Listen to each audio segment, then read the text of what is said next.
Hi, welcome to our course, Digging Deeper, Studying the Bible with Integrity of Mind and Heart. This is a 5-week course, and this is the first session of that course.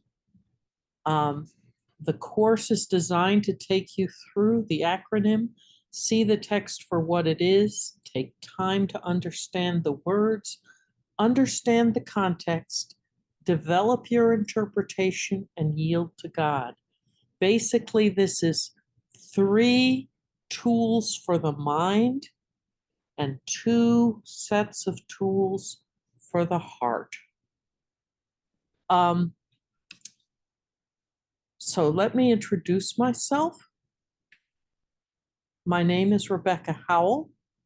I became a Christian about 50 years ago when I was 16 years old. I got my AB in economics from Princeton University. 40 years later, in 2006, I got my MDiv, which is the pastor's working degree from the Evangelical School of Theology. And then I began studies towards a PhD in historical theology at Lutheran Theological Seminary in Philadelphia. I did not finish those studies, but I did do all the coursework and took the comprehensive exams. What I didn't do was finish my dissertation, and I now realize that's never going to happen. But there are some things that I've learned about studying the Bible that are tools that anybody can use, especially with the internet today. And I want to share those with you. This course is designed to be a course that's taught live or taught in a Zoom format so that you can talk with each other. So from time to time, I'll ask a question, which I hope you'll take a few minutes to reflect on. You can pause the YouTube video and think about this, or if you're with somebody else, talk about it. So my first question is, why do you study the Bible? Please understand, there's no one right answer to this. And your reasons for studying the Bible will probably change from moment to moment or year to year.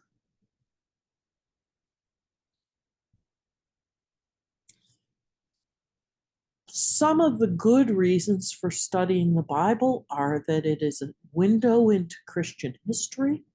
It is a window into Christian theology. As a Christian myself, I would say my primary reason for studying the Bible is because I want to know God better. And in coming to know God better, I want to come to love Him more and to have my life transformed by who He is, what He has said, and what He has done. That being the case, one of the most important aids to understanding the Bible is God Himself. And God's Spirit is what helps us to understand the Bible. And I want to invite God always, I want to always remember to invite God into the process of understanding His Word more clearly.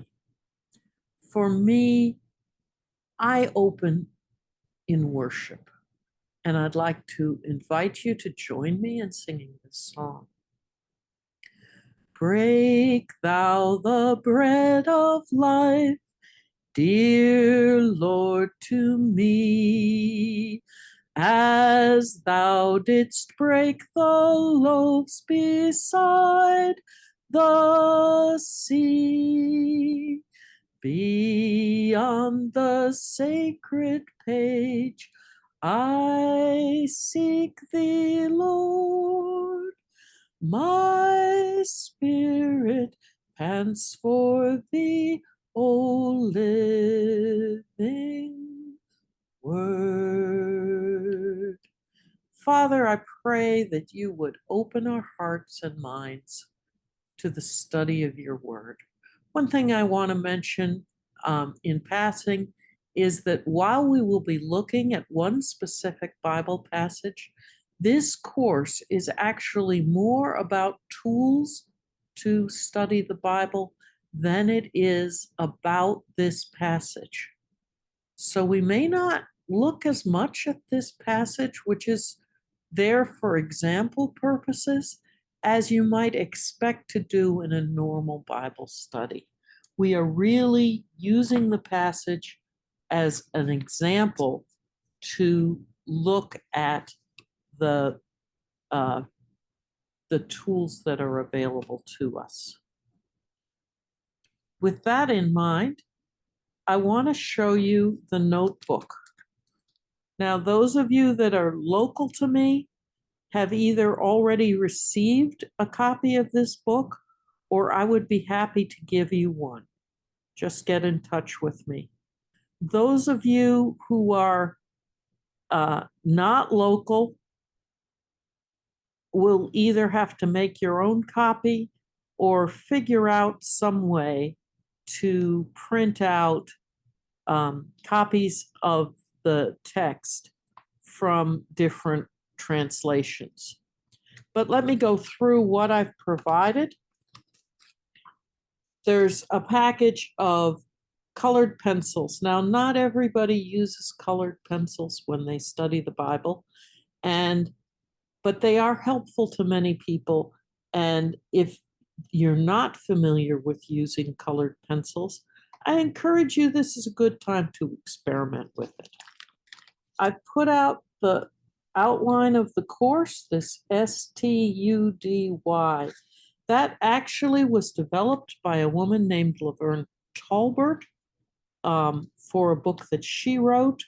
I absolutely love the acronym and the organization of the thoughts that she had.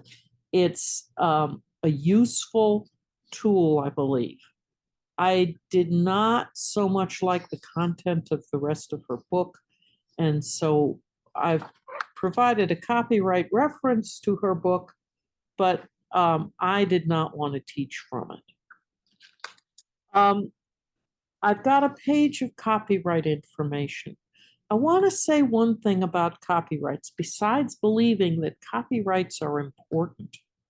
I want you to know that if you want a quote in something you're writing or a web page or a church bulletin, you do not need to go to the publishers and beg for permission to use your work. What you do need to use is an abbreviated version of the copyright, as I've provided here. You can find that on most publishers' websites. As long as you are under 500 or sometimes 250 verses, and as long as it doesn't take up more than 25% of what you are writing, you're fine. You are using this with permission. Let me also say that if it's for a church bulletin, generally speaking, all you have to do is provide the 3-letter or 3 or 4-letter abbreviation for the translation in parentheses behind your quotation. And that suffices. Now, if it's something like the King James Version is out of copyright. So are many other translations. But for most of the modern translations, that is something that you ought to do so that people know, where is this coming from? I gave the words for the opening and closing songs that we're going to be using. And then I have a number of different translations. We'll go through those in more detail. And I put some notebook paper and some plain paper. Most people have computer printer paper somewhere in their house, I think. Notebook paper. More people that I know use spiral bound notebooks, but I wanted to make it easy to keep in one notebook. And if you don't have school kids, who buys notebook paper anymore? At least I don't. Let me go back to sharing my PowerPoint.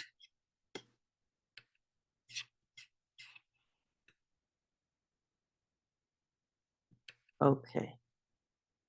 So my second question is, why do you believe that there are so many different translations? Certainly in English, there are hundreds of different translations. And why are they different from each other? Now, in truth, they're often not all that different from each other, but they are different, and you can gain different things from the different translations. I'd like you to take a few minutes and think about this question before going on.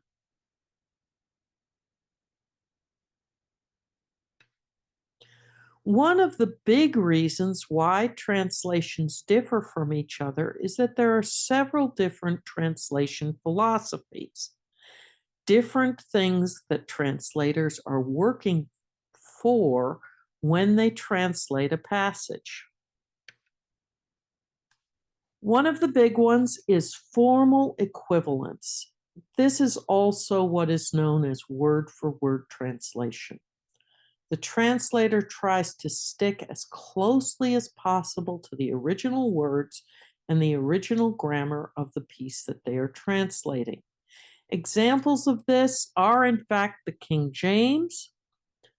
I've shown you Young's literal translation, and we'll take a closer look at that. The NASB tried very hard. My understanding is that they wanted to always, if at all possible, to use the same word in English for a word in Greek. Now, the difficulty with this is that language doesn't always work that way. Consider the word blue. Now, we pretty much know that blue refers to a range of colors. But if I use the phrase, I feel blue, it doesn't mean that I go and touch somebody's blue jeans. If I say I sing the blues, I don't mean I'm singing a song about the color of the sky and the color of the ocean. Those have specific meanings. We don't confuse them. But if you try to go word for word and match the words in one language to the words in another language, they don't always map one by one. So a second translation style is what's called dynamic equivalence. This is thought by thought or phrase by phrase translation. The translator is trying to answer the question, how would we say in modern English what the author was saying in the language that they were using? So if they were translating, I feel blue, they might say something like, I'm feeling sad, rather than I feel blue, if blue doesn't mean sad in the language they're working with. This is a continuum. So some translations lean more towards word for word or matching the original grammar, and some translations lean more towards this dynamic school of thought. Then there are paraphrases. Paraphrases are often done by one person. They try to present the whole idea of a passage in modern language and modern ideas. It's like an interpretation all on each page. These can be extremely helpful in terms of shaking you out of your complacence of, I know what that passage means. I've been reading it for 20 years. I've heard 14 sermons on it, and I know what it says. Well, a paraphrase will often make you go, oh, is that what it means? And then I think because paraphrases are coming from one person's standpoint or a few people's standpoint, you want to go back to one of the other kinds of translations and see what you think. Really? Is that what it means? Is that what it says? Sometimes you'll say, I think that's stretching it. Other times you may say, huh, I never realized. But that's one of the aspects of what it's saying. We'll talk about several specific translations later on. Actually, we'll talk about translations in in many of these styles later. Okay, here is a chart that shows one person's or one group of people's understanding of how these different translations fit onto the continuum. So you'll see under paraphrase something called the Message, MSG. TLB, the Living Bible, is one of the paraphrases that used to be very popular. It's not so much in vogue today. The Message was done by a man named Eugene Peterson. I have listened to him speak. I have read a number of his other books. I trust him as a man of integrity. I like this paraphrase. It's not always perfect. One that doesn't show up on this chart because the chart was probably made before the translation was done is the Passion Translation. And the Passion Translation, I would put more as a paraphrase than as an exact translation, but it is a very good paraphrase and sheds light on on many passages in ways that I find helpful. The Passion Translation also has an enormous number of footnotes, some of which are very, very helpful. Word for word, I've talked about the NASB. The interlinear we are going to talk about next week. That's showing you both the Hebrew or the Greek and then breaking it down word for word, which word means what and what's the grammar. The King James, the ESV, the Revised Standard Version, the New King James Version, these are all versions which stem from each other. The New Jerusalem Bible, NJB, is a Catholic translation. It's a scholarly translation and quite good.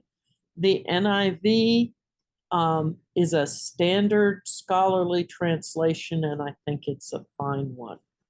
The New Living Translation is, I think, less a paraphrase and more a dynamic translation. And again, very helpful. We're not going to talk about all of these. I have put now a copy of this this slide in your notebooks. So I'd like you to stop and think about what are some other things that make different Bibles different. Please pause and consider this.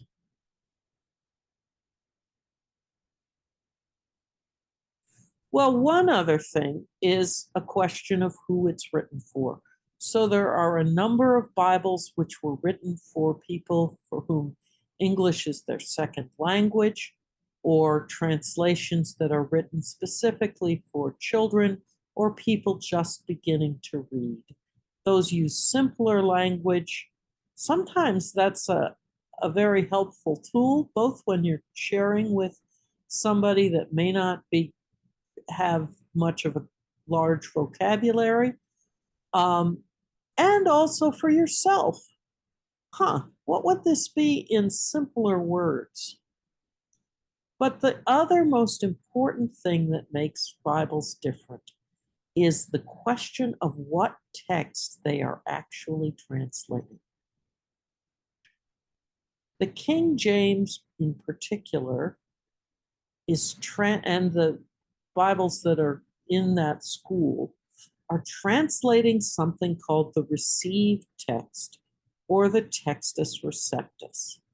Now, to hear some preachers talk about the received text, you would think that it is received from God, just came down real complete.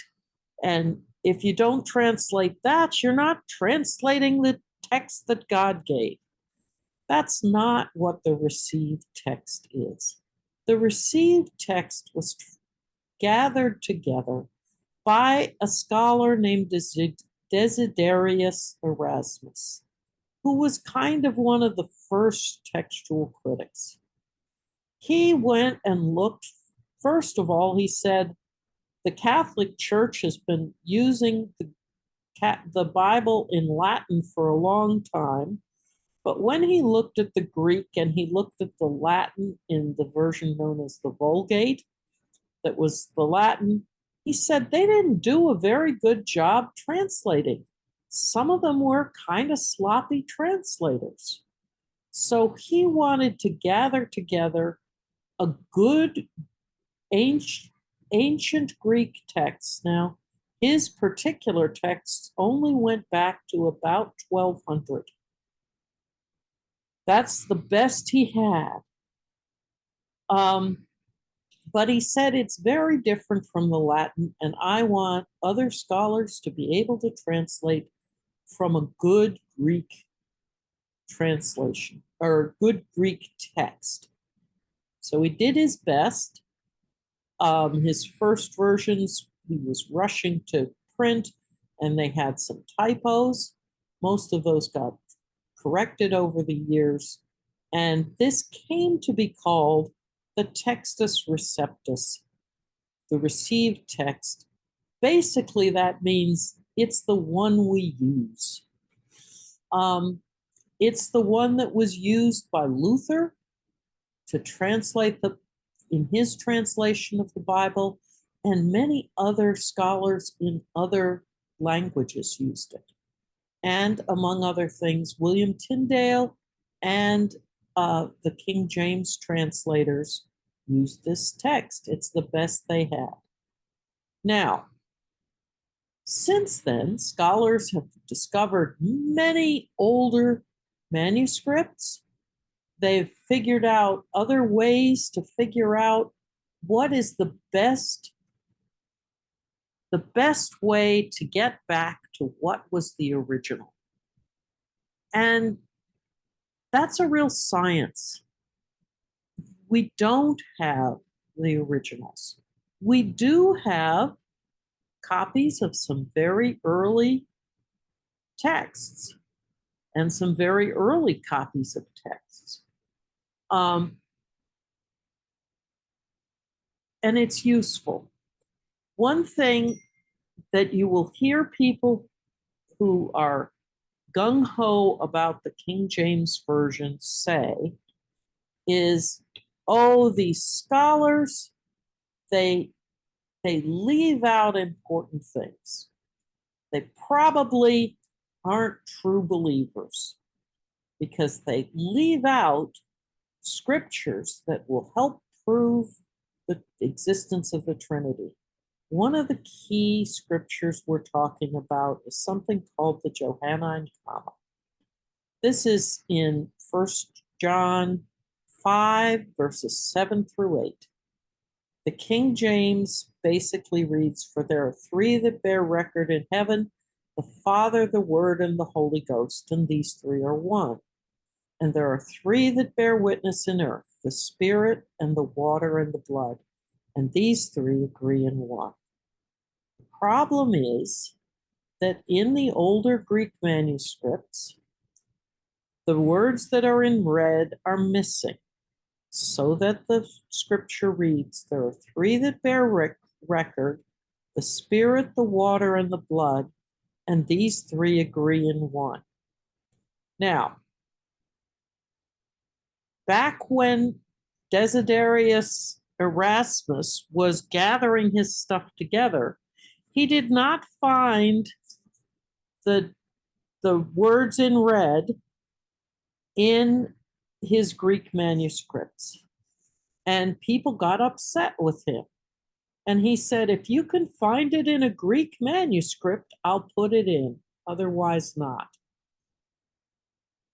Someone went home. We are pretty sure what happened was some devout monk wrote out a manuscript that included these words in the Greek. Erasmus was pretty sure it was a forgery, but he was told, "Hey, we found a Greek manuscript that has this." And so, to avoid all kinds of havoc from people accusing him of heresy and perhaps splitting the church, he put it in. So, from the get-go, the Textus Receptus was a questionable text to be working from. Even Erasmus knew there were problems with it. Most modern scholars who are not in love with the King James for one reason or another leave this out. And there are other passages as well that if they put them in a footnote or in italics or in some other way to indicate that they're not in the oldest and most reliable texts that we have. So I'd like you to spend a couple of minutes thinking about what versions are you most comfortable with and why. After you think about that, we'll go on to consider the different versions specifically that I selected for inclusion in your notebooks.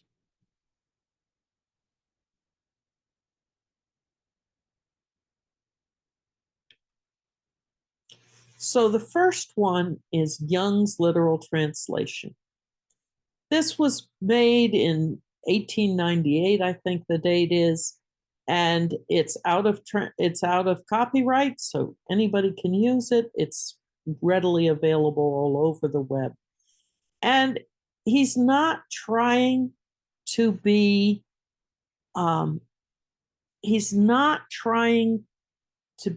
a finished translation that's easy to read. He's just trying to go as close as he can to word for word what it's saying. So, in many parts and many ways, God of old, having spoken to the fathers and the prophets, in these last days did speak to us in a Son, whom he appointed heir of all things, through whom also he did make the ages. So there's some questions you might have. He made the ages. What does that mean? But it's not words mostly that you're going to have trouble understanding. The King James. Obviously, I've talked about some of my concerns about the King James. God, who at sundry times and in diverse manners spake in times past unto the fathers by the prophets, hath in these last days spoken unto us by his Son, whom he appointed heir of all things, by whom also he made the worlds. That's got a lot of words that most people today are not used to using. Sundry is not a word most of us use. We also don't usually talk about spake instead of spoke. Um, I've heard the King James was used for many, many years. Um, and so it influenced a lot of literature. And if you are a student of history or culture, the King James may be extremely useful for you. The King James is also the Bible that many people memorized in their childhood. They're used to having heard it preached. That's fine. Many people have told me, oh, I don't have any real troubles understanding the King James English. And that may be true. But I think of the fact that my husband studied medicine. One of the hospitals he was at had carved into the stone above the door frame, suffer the little children to come unto me. Now that means let the children come unto me. But in conjunction with a children's hospital, it makes people think that this is talking in some way about suffering children, which it is not. It's just that suffer in older English meant allow. So a lot of people think they understand King James English and still have trouble with it.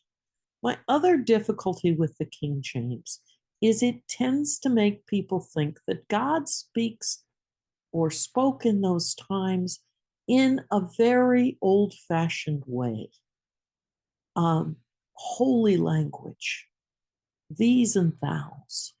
And actually, that's not true. The New Testament was written in Koine Greek, which was the business language of the time. It's the language that merchants spoke to each other. And it was the modern day language. It was not old fashioned sounding. So I have trouble with the King James for that reason. The New King James Version fixes some of that. It still has the poetic feel, but it gives you a little bit more of something that matches contemporary English. God, who at various times, so not sundry, and in various ways, spoke in times past to the fathers by the prophets, has in these last days spoken to us by his Son, in whom he has appointed heir of all things, through whom also he made the worlds. So I've shown footnotes. It gives you several different footnotes of possible things that could be said. And it also will point out, though not in this particular passage of 2 verses, places where the text that they are translating, the Textus Receptus, is different from the standard Greek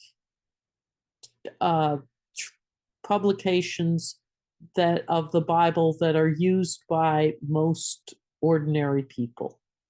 So it calls that the NU version, and it refers to the Nestle Aland and something called the Union Bible. One or the other of those most pastors receive somewhere or pick up somewhere during their training, if they are going to read in Greek at all. The New International Version is a standard scholarly translation. It's using a critical text that's been worked through in many ways.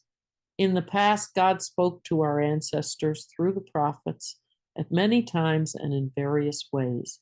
But in these last days, he has spoken to us by his Son, whom he appointed heir of all things, and through whom also he made the universe.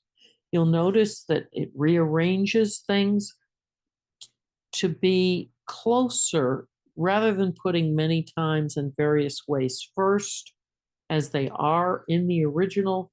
It rearranges them to be more the order that we would use in speaking today. The Net Bible. The Net Bible is one I want to speak about because not everybody knows it exists. The, when the internet was relatively new, there was a group of scholars who said we should be able to get the Bible out to a lot of people and give it away free on the internet. Now, you'll notice there's no problem with that today. You can read on the internet without paying any extra money, lots and lots of English translations of the Bible. But at that time, these scholars were unable to get various publishers to loosen up on their copyright regulations and allow them to distribute the Bible on the internet. And they decided, the heck with it, we are going to make our own new translation so that we can give it away on the internet. So the New English Translation, or Net Bible, really is meant to be a net Bible. And because they were doing that and not planning to distribute it on paper, you can buy it now on paper, but at the time, they weren't planning to do that. They kept careful notes of all the decisions they made in translating. They kept careful notes of the translation decisions they were making, and they kept careful notes, study notes, what's going on historically or culturally with this phrase, and textual critical notes. If they aren't sure or they think there was a little bit of a dispute, they want to tell you why they chose to use the wording in a specific set of manuscripts, they will explain that to you. Now, some of those notes are going to be hard to understand, but they're there. And if you are curious, you can read them and figure out what they're talking about.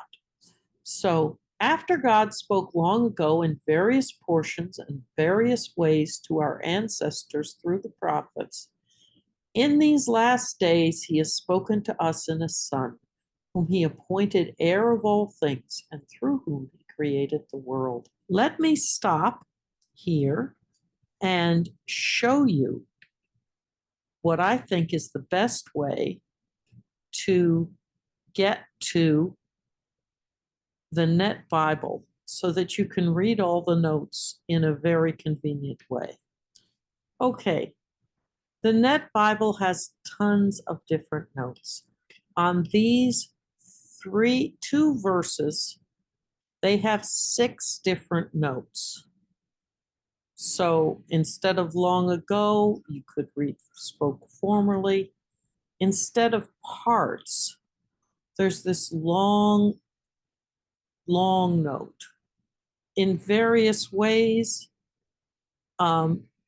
these 2 phrases are emphasized in Greek by being placed at the beginning of the sentence and by alliteration. You're not going to pick up the alliteration, that is to say, the sounds of the words, in English, though that's why various portions and various ways is being used. They are not doing what the NIV did because they're emphasizing what went on, what goes on in the Greek to provide an emphasis. Spoke to our ancestors is actually in the Greek to the fathers. What I want to show you is that there are tremendous notes here. The Net Bible provides TN notes, that's translation. They provide study notes. And they also, in some cases, give you a TC note. I think there's one at the end of Hebrews. TC, the words like a garment are found in many early manuscripts, though they're not in most manuscripts. and they talk about the argument or the discussion between scholars about what is going on. I just wanted to show you that this resource is available. You can find this netbible.org. And I think it is helpful to read it this way, where you can find the notes side by side with the scriptures. You can also record your own notes. And there's a guy named Constable. These are older notes. Constable's notes. McLaren, I don't know who he is. Matthew Henry is an older commentator who has a lot of helpful insights. Though I think he was, I don't know his exact dates. I think he may have been in colonial days or not much after that. So that's the Net Bible. The New Living Translation. This is very much a thought by thought translation. And in general, it is using reliable texts, and it's a scholarly translation. Long ago, God spoke in many times and in many ways to our ancestors through the prophets. And now in these final days, he has spoken to us through his Son. God promised everything to the Son as an inheritance, and through the Son, he created the universe. The Message. Now, the Message will not always give you the same verse numbers. So instead of giving you 1 and 2 separately, the translator of the Message takes the whole chunk of verses 1 through 3. Going through a long line of prophets, God has been addressing our ancestors in different ways for centuries. Recently, he spoke to us directly through his Son. By his Son, God created the world in the beginning, and it will all belong to the Son at the end.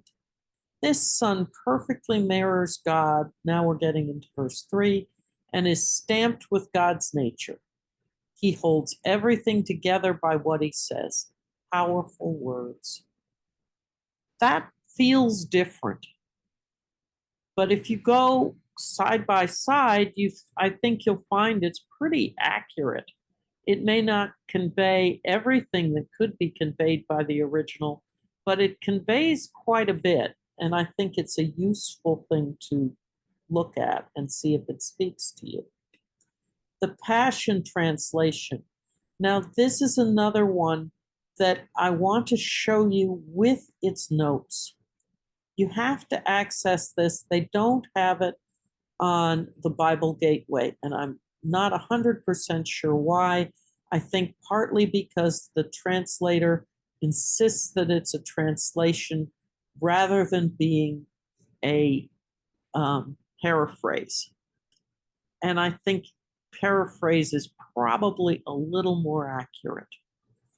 But you can access it. It's on YouVersion, and the computer version of YouVersion is Bible.com.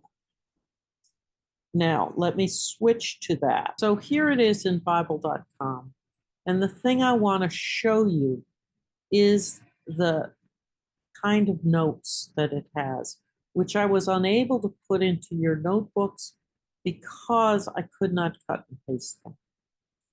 Throughout our history, God has spoken to our ancestors by his prophets in many different ways. The revelation he gave them was only a fragment at a time, building one truth upon another. The Greek is God spoke in different times in different parts. That is, he reveals one piece and then another, like pieces of a puzzle, with one piece complementing the other. The Aramaic can be translated, God spoke to our ancestors by all methods and at any price, or in every way, shape, and form. That is, by sample and by example, God reveals his ways progressively, building on previous understandings, leading us into Christ fruitfulness. That's a very useful note. But to us living in these last days, this phrase, often used by the prophets of the Old Testament, speaks of our current time in history between Acts 2, Pentecost, and the coming again of Christ. This is the last days. It's used in the New Testament often. I don't know what it means saying it's used by the prophets. God now speaks to us openly in the language of a son, or he has spoken through a son. We speak in English. God speaks in son, for Jesus is the language of God. The sonship of Jesus is now the language he uses to speak to us. The appointed heir of everything, for through him God created the panorama of all things and all times, or the complete period of all existence. The Aramaic can be translated universes. Both the concept of all things and all times, the ages, are implied in the text. Okay, so that's a whole lot of useful information. And I think it's worth looking at. Now, so the Passion Translation. Now, let me say this also relies on the Aramaic. Now, it's important to understand what's going on when somebody talks about what's in the Aramaic. The events in the Gospels took place, the language Jesus was speaking most of the time, at any rate, was in Aramaic. Now, we don't, when they were written down in Greek. We're pretty sure the Greek is the original. Sometimes you'll hear people debate that, but it's pretty likely that the Gospels were first written down in Greek. However, the things that happened in Aramaic. So I'm excited about that because it means that unlike the Quran, which the Muslims believe was actually dictated word for word by God in Arabic, and so you can't really translate it and have what you have be the real Quran. The real Bible can be in any language. It started out as a translation. So, but there are some early Aramaic versions of the Gospels and some early Aramaic translations of the New Testament. And those provide some insights because the authors may have been thinking in Aramaic. And so a translator like the man who translated the Passion Translation looks at those Aramaic things quite carefully, and he gives you insights that he gains based on that Aramaic. The Amplified Bible. With the Amplified Bible, I want to talk about how language works. My Old Testament professor liked to talk about the phrase, I have a ball, or I had a ball. Now, there are several things that can mean. It can mean I had a round object that is used for playing. It can mean I had a great time. It can mean I gave a party that involved dancing. Now, that's fine. And we don't get confused about which of those somebody means. If they say, I had a ball, it may be in the tone of voice, but more likely it's in the context. What were we talking about? That's fine. What I had a ball never means, though you can imagine it meaning, is I had a great time at a party that involved dancing.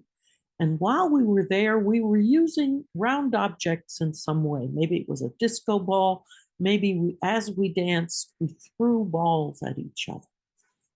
Now, if you want to say that, you have to use a lot more words than I had a ball.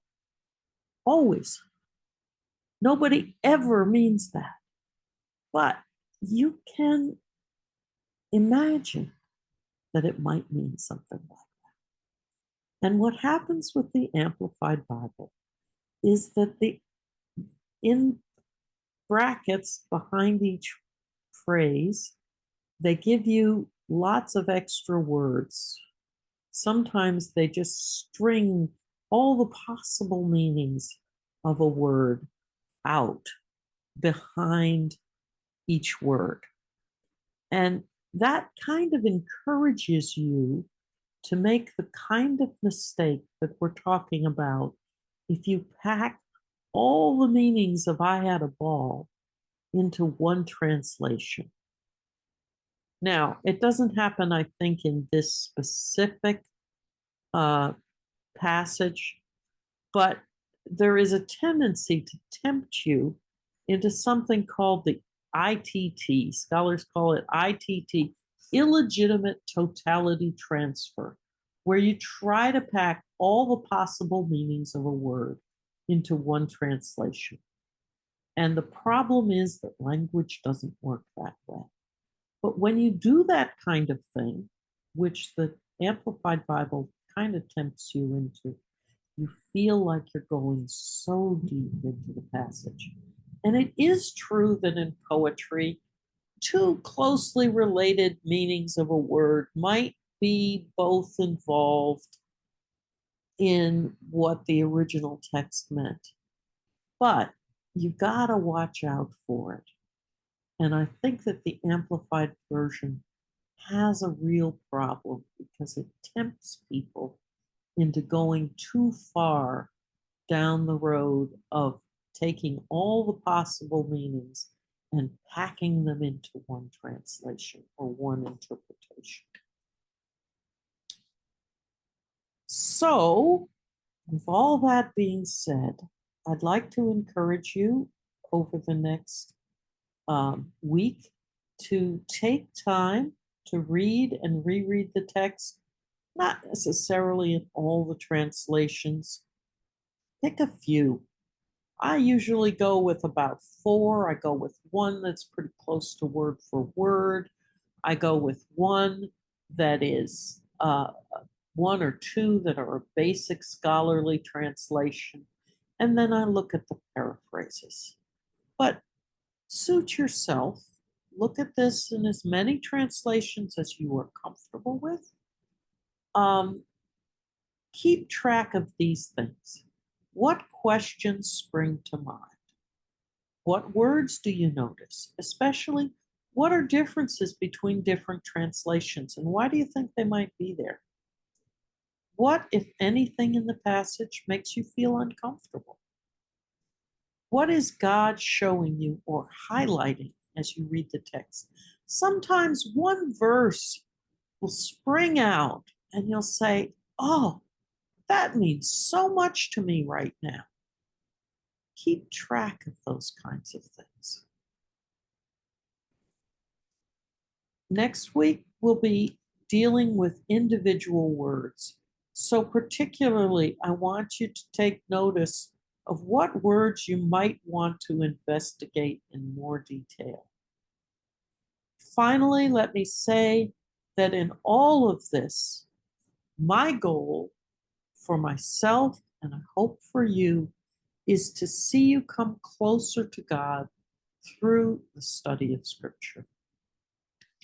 So let me sing a song over you that I've used in many classes. He who began a good work in you, he who began a good work in you will be faithful to complete it. He'll be faithful to complete it. He who started the work will be faithful to complete it in you. Father, I put this whole class, my teaching of it, And whoever listens to my words, their understanding of you in your hands. We trust you to keep working in our lives, both to help us understand the Bible and to help us to follow you in all our ways. In Jesus' name, amen. See you next week.